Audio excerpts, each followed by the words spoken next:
that I played a small role, you know, and that's the problem. I think the mentality of like my vote doesn't matter needs to be changed to my vote, albeit small, does matter. It's a role I'm playing, and if I play my part and you play your part, and he and she plays their part, then we make a difference. But you know, it'll feel. I have a feeling it's gonna it's gonna feel very, very bigger than me. I mean, I think when you realize that giving uh, actually feels better than receiving, that's when you start wanting to do your part and contribute. So easy way to give, you know. Yeah. To whom much is given, much is required, and you have been given a huge platform, and we are so grateful for you, Russ. Philanthropist, artist, community activist, first time voter. We appreciate you for doing Yes. this, okay? Thank you. I appreciate y'all.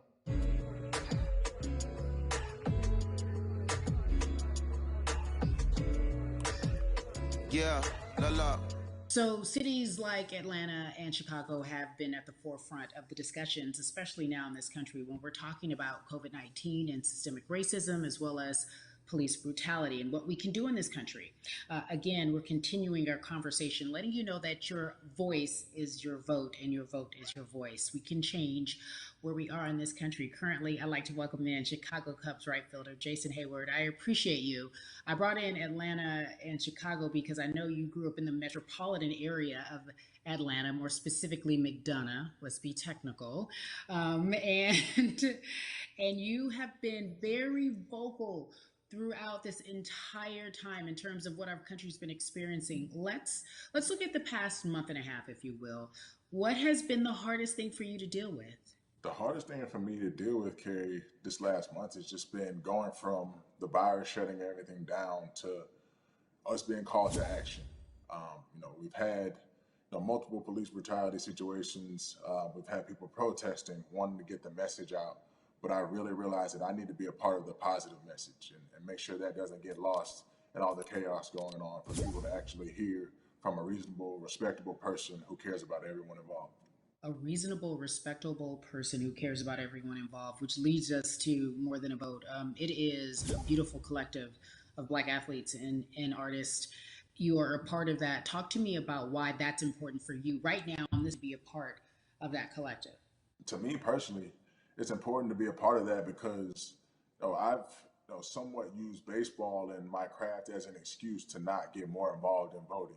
But I can't any longer use baseball and work as an excuse not to get educated and not also to show people like at any moment in time, any walk of life, we can make a difference. So tell me in your words, what does activism look like for you? In my words, it looks like LeBron James, the biggest athlete right now on the planet, speaking up and breaking the ice for everyone. And I think for the first time, people see and hear from us. So now we have white teammates, we have other people speaking up and realizing, okay, like this is how we go about doing this.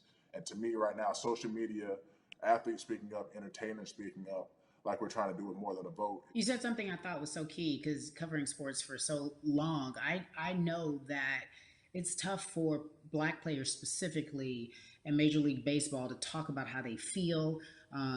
Adam Jones did it in a very eloquent way early on, but there are very few that are vocal. You said you all were afraid. Why use that word and why were you afraid? You was afraid because in 2019 there were 68 of us total, and there are 38 teams. There's 25-man roster on each team. There's a 40-man roster, which is on each team as well. And there aren't many of us. So we're outnumbered in that sense, but not always in a negative way when it comes to our teammates and our clubhouses. But to get to this point, you have to move a certain way. You got to be careful what you say. You can't ruffle feathers. You can't come off in any way. Much like other black entertainers, much like yourself. Probably having to live through life every day. But to get to the highest level, you got to button up. You got to be seen and not heard. So baseball is, like I said, it was time for us to try and speak up and make a difference and show it's okay to do so because